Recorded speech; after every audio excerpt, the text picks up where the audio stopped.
Other Left. Part 1, Echoes and Averages. Riley Walker sat in the back of a quiet Berkeley coffee shop, pretending to read a book he hadn't touched in 10 minutes. His index finger tapped lightly against the ceramic mug, his foot bouncing restlessly to a rhythm only he heard. Around him, MacBooks glowed and espresso machines hissed. He glanced at his phone again. Nothing from his parents. Not a happy birthday or a hope you're doing something fun today. It was 2:14 p.m. He wasn't surprised. Zoe, his roommate and oldest friend in the Bay, had already wished him. Twice. Once that morning with a chocolate croissant, and again with a post-it on the bathroom mirror that read, "You survived another year of being the most sarcastic person I know. Happy birthday, dork." But when it came to his family, Riley always held on to the thinnest thread of hope that maybe, just maybe, this year would be different. His mind drifted. In middle school, Riley was the kind of kid teachers used as a benchmark. If Riley can turn this in on time, so can the rest of you. He wasn't a genius, but he worked hard, calculated risks, and got mostly A's. His parents never went to parent-teacher nights. They didn't ask about school unless he messed up, which eventually he learned was often enough. In 8th grade, Mr. Lyman's math class crushed most of the school. The average grade on the first test was a D+. Riley got a B, not amazing, but objectively good given the curve. At dinner that night, he slid the paper onto the table. "Tough test. I did okay, though." His dad, Russ, squinted at the red-inked B, then set it down without a word. His mom, Linda, pursed her lips. "I think your sister had an A+ average in 8th grade." Riley's stomach sank. "That was English," he said. "Totally different teacher." "Excuses," Russ mumbled, reaching for the salt. It had always been like that. Every A compared to Aaron's A. Every personal best overshadowed by his older sister's historic high bar. Aaron, who now worked in corporate law and sent family newsletters every December. By junior year of high school, Riley stopped trying. His grades dipped to the BC range. When his mom asked about his SATs, he shrugged. "I'll do okay." "You used to care," she said, as if it had just occurred to her. "What happened to you?" He wanted to scream, "You happened." The never good enoughness happened. Instead, he retreated to his room, opened his laptop, and scrolled through Reddit threads titled "Toxic Families" and "Why Nothing is Ever Good Enough." Back in the cafe, a birthday text buzzed in. It was from Kira, a new coworker he barely knew. "Happy birthday, Riley. Hope you're doing something dope today." He smiled, almost in disbelief. The people who knew him least often showed him more grace than the ones who raised him. He slid out of the booth, grabbed his things, and walked home. The fog had started to roll in early, typical June gloom. He passed by a mural on Telegraph that he'd seen 100 times, but today he stopped. It depicted a boy mid-yell, hand stretched toward a paper airplane disappearing into a smoggy skyline. The caption read, "Even the wind can't carry every wish." Riley stood still for a moment, hands buried in the front pocket of his hoodie. Their house in the Berkeley Hills had been quiet the last time he visited. Aaron was there too on a rare trip home, and the two of them sat in stiff silence as their parents carried on about a cousin's wedding and a neighbor's new Lexus. Then it came. "You still haven't settled down, huh?" Linda asked, her tone light but edged. "Nope." "What about dating apps? Everyone uses them." "I'm not really looking." "Riley," she sighed. "You can't just drift through life." He looked at Aaron. She gave a tight smile, then checked her watch. At home, Zoe was cooking something that smelled like garlic and rebellion. Music played from the kitchen, Fleetwood Mac, her comfort band. She looked up and waved a spatula. "You okay?" He nodded. "Your face says otherwise." He shrugged off his jacket. "Just tired." She pointed the spatula at him like a wand. "Birthday funk?" "Little bit." "Want me to fight someone?" "I'll fight someone." He smiled despite himself. "Nah, I'll be fine." "You always say that?" "Because it's always true. Eventually." Zoe turned back to the stove. "Just don't bottle it so much, yeah? You're like emotional kombucha. One shake and boom." "Gross," he muttered, grinning. Later that night, he lay in bed scrolling through old photos. One caught his eye. Him at 14, arms raised in victory after a local quiz bowl win. He remembered that day. His team had barely made the finals. He scored the last point. At dinner, he told his parents. His mom said, "That's nice. Did Erin do that when she was your age?" He couldn't remember if she had.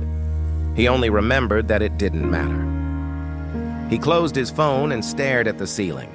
His thoughts spiraled as they often did. Was he ungrateful? Maybe they did love him. Maybe they were just awkward, or too old school, or emotionally constipated. But it wasn't about love. It was about recognition, about being seen, and about being allowed to feel. He remembered the other left incident, a stupid joke, a harmless phrase. He'd said it at Thanksgiving while directing someone to a chair. His dad narrowed his eyes. "What the hell does that even mean? Are you trying to be funny?" Everyone went quiet. Riley flushed with shame. Even now, the memory made his jaw clench. He was trying to be funny. Apparently, that wasn't allowed. That weekend, Zoe convinced him to come to her friend's photography exhibit in Oakland. "You need air and perspective," she said, "and wine." The gallery was tucked between an old bookstore and a vegan bakery. Inside, the walls were lined with black and white portraits, each accompanied by handwritten captions. One caught Riley's eye. A man in a wheelchair gazing out over Lake Merritt captioned, "Some days I win just by showing up." It hit him hard. "Zoe," he said, pointing. She nodded. "That one's real." As they left, Riley felt something loosen inside him. A knot untangling. "I want to build something," he said suddenly. "Like a tree house?" He laughed. "Like an exhibit. Like this. Something real." She looked at him curiously. "You're finally gonna let people see what's in that mess of a brain?" "Maybe. I'll believe it when I see it." Back home, Riley opened his laptop and stared at a blank page. Then, slowly, he typed, "I don't want to be angry forever. I just want to be known. I want someone to remember the real things. Not the grades, not the numbers, not the myth." He saved the document. Then he typed a title, "Your Other Left, Part 2, Shadows and Spotlights." The following Tuesday, Riley skipped his usual lunch at the food trucks and walked 2 extra blocks to a thrifted art supply store in downtown Berkeley. He wasn't an artist, not in the traditional sense, but something inside him buzzed with the need to create. He left with a stack of mixed media paper, a few brush pens, and a small sketch pad. As he walked back through the university district, he remembered something his therapist once said. "Your emotions aren't dramatic, they're data." For most of his life, Riley had been taught the opposite, that feelings were weakness, that sarcasm was deflection, that the best thing to be was quiet. Now, he was ready to be loud. That night, he and Zoe spread out art supplies across their living room table. The walls were decorated with her framed photos, sun-drenched portraits, candid moments from protests and road trips. "I still don't get what you're making," she said, twisting the cap off a bottle of rosé. "I don't really either," Riley admitted. But I want it to be like visual captions, snapshots of things people said to me, things that stuck. Sounds cathartic. He opened his laptop and read aloud from the document he'd started. It's not that I was bad at school. I just stopped wanting to prove anything to people who never saw me. Zoe raised her glass. To not proving anything. They clinked glasses. Over the next few days, Riley started drawing. One piece had a giant red letter A with a bandage over it. Below it, the quote, "Could have been an A+ if you tried harder." Another had a dinner table with chairs facing away from him. The caption, "You used to be a good kid." They were raw, a little messy, sometimes funny, always real. He didn't show his parents. He wasn't even sure he wanted to. At work, things were quiet, too quiet. Riley's job as a UX designer at a health tech startup came with long stretches of staring at dashboards and button placements. His team leader had recently moved to Austin. Their replacement was Kira Dawson, a woman with sharp eyebrows, a collection of enamel pins on her laptop, and the uncanny ability to see through people. On her first day, she leaned across his desk and asked, "You always this quiet, or just around management?" He blinked. "I'm selective." She said, unfazed. "You look like someone who grew up translating your feelings into grades." Riley blinked again. "That's alarmingly specific." She smirked. "I'm a vibe analyst in my spare time." They became fast lunch friends. She had no patience for corporate buzzwords and regularly roasted the company's mindfulness hour for being scheduled during peak stress time. One Thursday, over PHO, she asked, "You ever think about how much of yourself you actually show people?" "All the time," Riley said. "And?" "I think I leave a lot on read." "Why?" He twirled his noodles. "Because when I do say something, I'm usually told I'm being weird or dramatic." "You're not weird.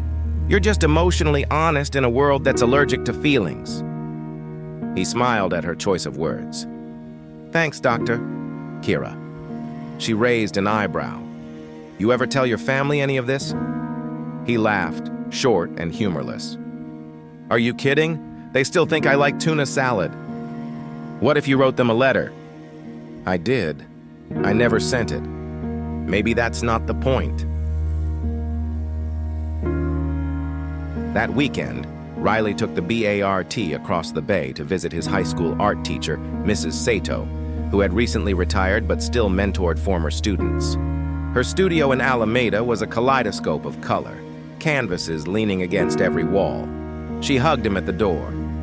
"You look taller," she said. "I haven't grown since senior year." She squinted. "No, it's your posture. You're carrying something heavier." He showed her some of his drawings. She looked closely, eyes flicking over each caption.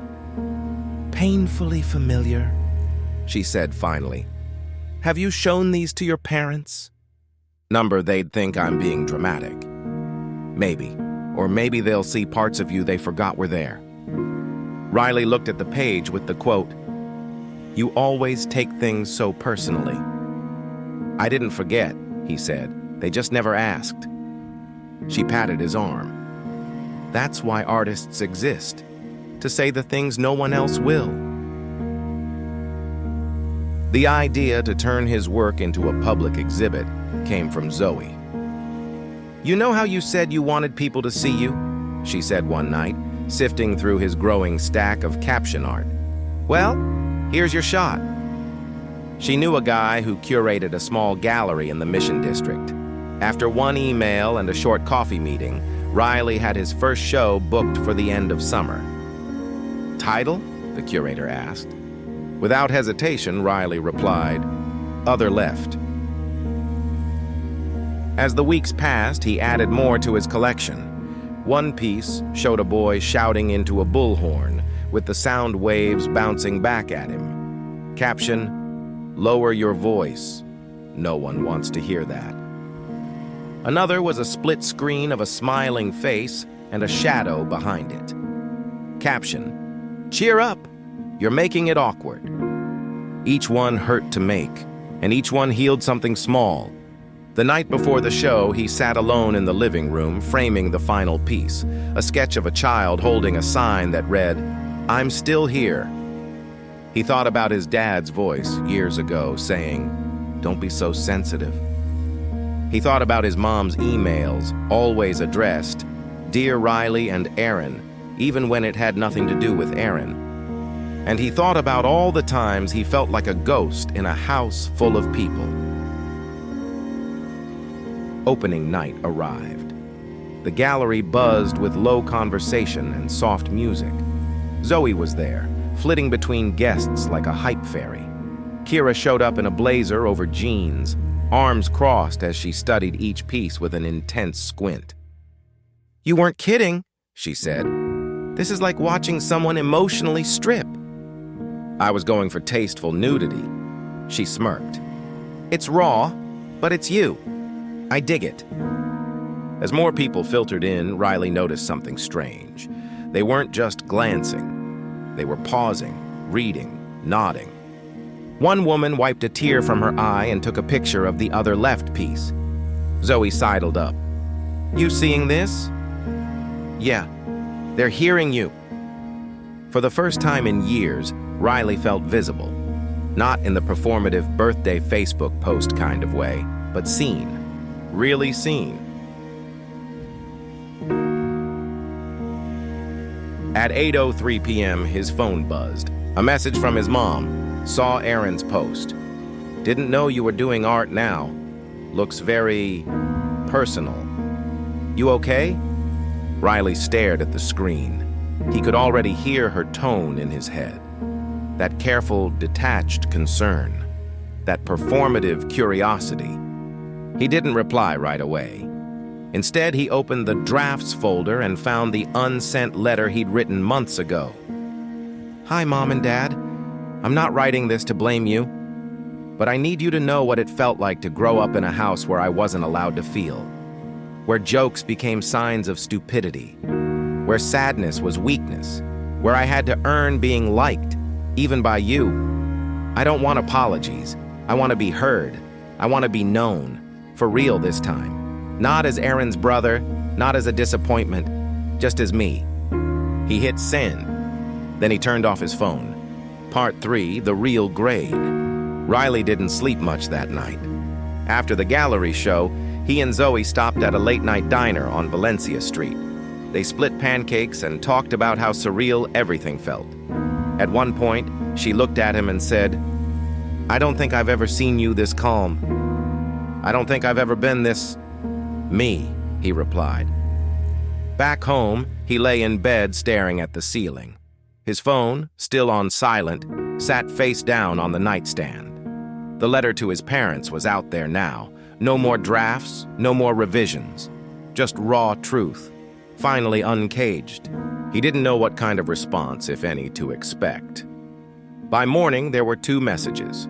One from his mom, one from his dad. He sat up slowly and opened the first. "I don't know what to say. I didn't realize you were carrying this. I wish you had told us sooner. I might not understand everything, but I'm going to try to listen better. Love you, Mom." And the second, "Didn't know you felt that way. Guess I wasn't as tuned in as I thought. Sorry, son. We do care. Don't always show it right, I guess." That was it. No explanations, no defenses, just the beginning of something different. He exhaled, long and slow. A week later, Aaron called. "So Mom forwarded me your letter," she said. "I didn't realize things were that bad for you." "It wasn't your job to," Riley said. "But yeah, it was a lot." She was quiet on the other end. "I think I got so wrapped up in being the good one that I forgot you were drowning," she said. "I wasn't drowning," Riley replied. "I was invisible." Aaron sighed. "I'm sorry." "Thanks." They stayed on the phone for almost an hour, trading real stories the way they hadn't in years. She even confessed that their parents had once scolded her for getting a 97 on a test instead of 100. "That's insane," Riley said. "Right?" She laughed. "We should have unionized."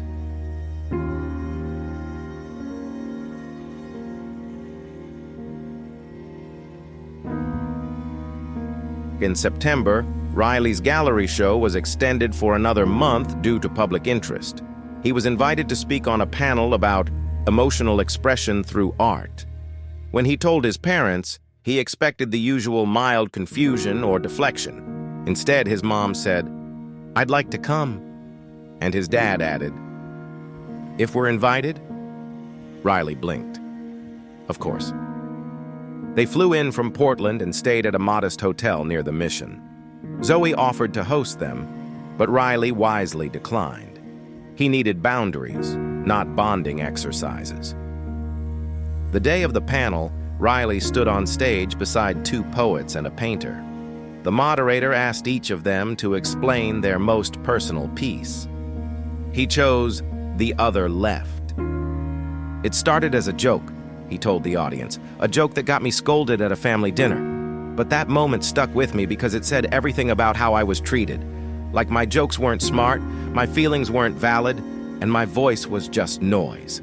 That joke became a metaphor for being misunderstood, for not being allowed to be myself." He looked out and saw his parents in the crowd. His mom's eyes glistened. His dad sat very still, hands clasped in his lap. "And making this piece, this whole show, wasn't about blaming anyone," Riley continued. "It was about reclaiming something, about letting myself feel fully and unapologetically. I think the most radical thing we can do is be honest, especially when we're scared." When the audience applauded, it felt warm. Not the kind of applause people give out of politeness, the kind that says, "We see you." Later, they walked the exhibit together. His mom lingered in front of one piece titled, "I Think You're Overreacting." It showed a matchbox with every match burned out except one. "I think I said that once," she murmured. "Probably more than once," Riley replied gently. She turned to him. "It wasn't that we didn't care, Riley. We just didn't know how to handle it when you got upset." "I wasn't asking you to handle it," he said. "I was asking you to let it exist." His dad looked at the drawing of the red A with the bandage. "I thought pushing you would make you better." "It made me smaller," Riley said. Neither parent tried to argue, and for that, Riley was grateful. Back at his apartment, Riley sat on the fire escape as the fog rolled in, blurring the city lights into watercolor. Zoe joined him with 2 mugs of tea. "Well," she said, "that went better than expected." No one cried on the floor or stormed out. "I'd call it a win." She nudged his shoulder. "You've come a long way from emotionally repressed sarcasm, boy." "I still have the sarcasm." "True, but now it has layers." He took a sip. "I think I'm done waiting for them to get me. I don't need their permission to be okay with myself." "Look at you, being emotionally evolved. Don't ruin it." They both laughed. The next month, Riley started a small online store selling prints of his caption pieces. The most popular was still "Your Other Left." People messaged him from all over, young adults, teachers, even parents. One message read, "I showed this to my teenage son. It helped us talk for the first time in weeks. Thank you." Another simply said, "You made me feel less alone." That one made Riley cry. Quietly, at his desk. And for once, he didn't hide it. On his 28th birthday, Riley didn't wait for a call. Instead, he called his parents. They picked up together. "Happy birthday, honey," his mom said. "We're proud of you," his dad added. There was still awkwardness in their voices, still gaps in understanding, but also effort, and that meant everything.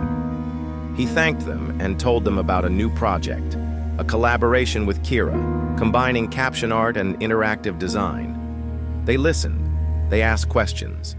They didn't pivot the conversation back to Aaron. Progress. That night, he and Zoe hosted a small get-together. Just a few close friends, paper lanterns strung across the ceiling, and a homemade cake that Zoe insisted on frosting with emotional layers written in pink icing. When the clock struck midnight, Riley stood in the kitchen and looked around at the people who saw him. Not through the filter of who he was supposed to be, but for who he was now. Messy, healing, real. He didn't need to prove anything anymore, not his intelligence, not his worth, not even his humor. He grabbed a Sharpie and walked to the blank wall Zoe had once dubbed the thought spot. In big, confident letters, he wrote, "Some days the best thing you can be is exactly who you are, especially if no one taught you how." Then he added, "Grade, NA, just showed up." The end.